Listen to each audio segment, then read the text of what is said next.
और एक जो है ना नॉर्मल घर से आया हुआ है तो रक्षा मंत्री है। तो इस तरह से हमारे यहाँ सब है। हमारे यहाँ तो ना तो चाटुकारिता से आया है ना चांदी की चम्मच लेकर पैदा हुआ है। ठीक है। हमारे यहाँ सत्ता और संसद दोनों अलग अलग काम करते, सत्ता अपना कार्य करती, संसद अपना। अब मैं आपको बताना चाहूंगा, आपने पूछा उसका जवाब देना चाहूंगा। बिल्कुल हमारे यहाँ बिल्कुल इस पर विचार मंथन चलता है, कौन कहाँ सही रहेगा। मैंने आपको पहले ही बताया। तो धनखड़ जी हमें सबसे इस टाइम जो है ना समय के अनुसार लगा के उपराष्ट्रपति के लिए सबसे बेहतरीन रहेंगे। अच्छा प्रदर्शन उनको वो कर सकते हैं सूझबूझ के साथ, इसलिए उनको उपराष्ट्रपति बनाया गया है। हमारे यहाँ ये ऐसा कुछ नहीं है।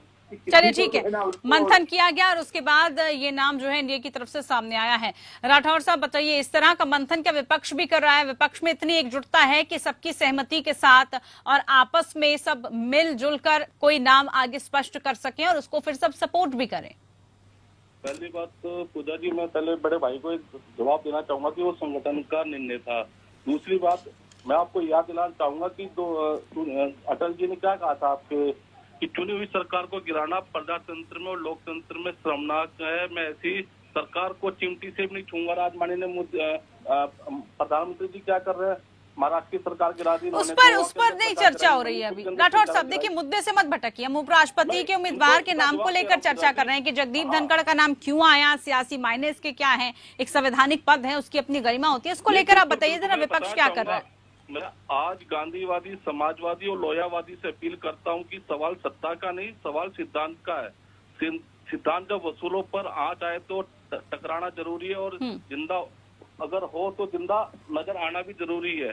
मैं व्यक्तिगत रूप से अपील करता हूँ इस जुल्म के खिलाफ पूरे देश को एक होना चाहिए। और उपराष्ट्रपति चुनाव में जो लोग उपराष्ट्रपति चुनाव में लोकसभा, राज्यपाल, राज्यसभा के वोटर एमपी वोट करते हैं, उनसे मैं अपील करता हूँ और विपक्ष वालों से अपील करता हूँ कि अब की बार जो विपक्ष का उम्मीदवार हो उनको सपोर्ट करे। क्योंकि हमने देखा है कि जगदीप धनखड़ ने किस तरह पश्चिम बंगाल के अंदर, पूरे देश ने भी देखा, पूरे राज्य ने भी देखा, सबने देखा है कि इन्होंने किस तरह खुलेआम भारतीय जनता पार्टी का सपोर्ट करा और एक चुनी हुई सरकार को गिराने का काम भी करा। लेकिन माननीय ममता बनर्जी का वजूद था जिसके कारण उन्होंने सरकार बनाई और वहां पर भारतीय जनता पार्टी को परास्त होना पड़ा। अब वही अब 2023 के अंदर राजस्थान में और हरियाणा में भी चुनाव होने वाले हैं और धनखड़ जी जाट समुदाय से आते हैं और राजस्थान में और हरियाणा में जाट समुदाय बहुत ज्यादा, तो उनको साधने की कोशिश की जा रही है। साधने का निशाना है। ठीक है, उनको साधने की कोशिश की जा रही है और इसी के तहत बीजेपी